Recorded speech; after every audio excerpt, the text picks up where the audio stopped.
Welcome to this week's Movie Math, where Hollywood hit yet another single. Yes, once again, in the wide release market, several movies hit theaters, but there was only one winner. And that winner was Johnny Knoxville, who certainly did not make a jackass of himself at the box office. More than a decade after the first Jackass film, Knoxville and Company delivered the biggest non-3D debut for the franchise yet. And thank goodness, as Jackass is not only the highlight of Knoxville's resume, but MTV Films as well. And now that the door has been opened on things like plot, well, who knows where the Jackass franchise will go next? We could very well be seeing more of Irving Zisman, who fascinatingly drew in an older audience. 69% of Jackass 3D's audience was under 25, in contrast only 37% for Bad Grandpa. But maybe with Jackass 3D coming out 3 years ago, everyone was just 28? Anyway, it will also be interesting to see which comedians dive into the makeup kit next, considering the overall success Tyler Perry and Sacha Baron Cohen have also found there. So who was this weekend's loser? That would be The Counselor, opening with just around $8 million in fourth place, and giving studio executives more ammunition against smaller character films. This also isn't great news for movie stars, as The Counselor was chock full of them. Well, was it? Brad Pitt is notoriously hit or miss at the box office, while Javier Bardem, Penelope Cruz, and Michael Fassbender are all critical darlings. Cameron Diaz exists in some weird limbo and really owes Jeffrey Katzenberg for keeping her relevant.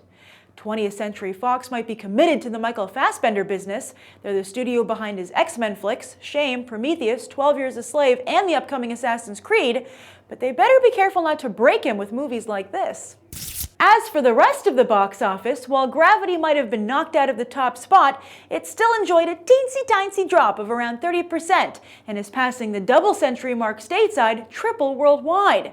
But as Sandra Bullock continues to float upward, Chloe Grace Moretz and Benedict Cumberbatch continue to plummet.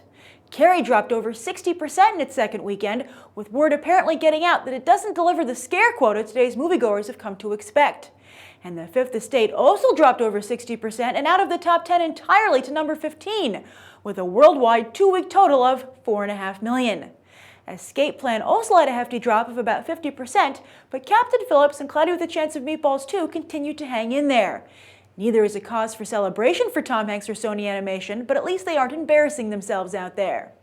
Now let's take a look at the specialty market, which is practically throwing a party. 12 Years a Slave expanded by about 100 theaters and jumped into the top 10.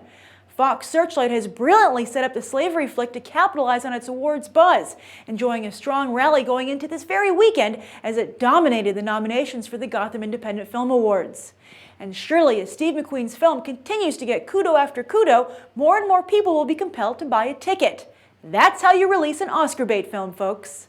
Meanwhile, All Is Lost also expanded. Robert Redford also was nominated for a Gotham Award for Best Actor, but its solid yet unspectacular per-theater average means it won't expand much further unless Redford continues to land nominations.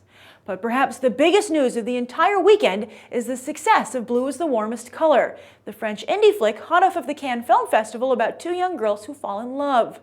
The romance had made headlines not just for its steamy sex scenes, but also the two lead actresses' complaints that they felt their director had taken advantage of them in shooting those sex scenes. How steamy? NC-17 steamy, a rating which has sunk many films in the past.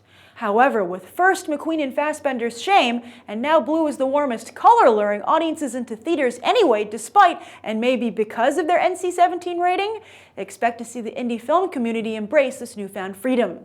By the way, I have to point out that it's very odd for an actress to claim she's been sexually exploited by her director, only to then wear a see-through dress with no bra to one of her premieres. Perhaps the film's PR strategy is just as transparent? As for this coming weekend, 3 new flicks open wide in an attempt to get out in front of Thor, Catching Fire, and Frozen as we enter the holiday movie season. But none of those blockbusters need to be worried, as none of these newbies appear to be serious box office contenders. And that's the weekend box office. I'm Grace Randolph, and we just did some movie math. As always, thanks for watching. And I hope we'll go beyond the trailer for these other top movies.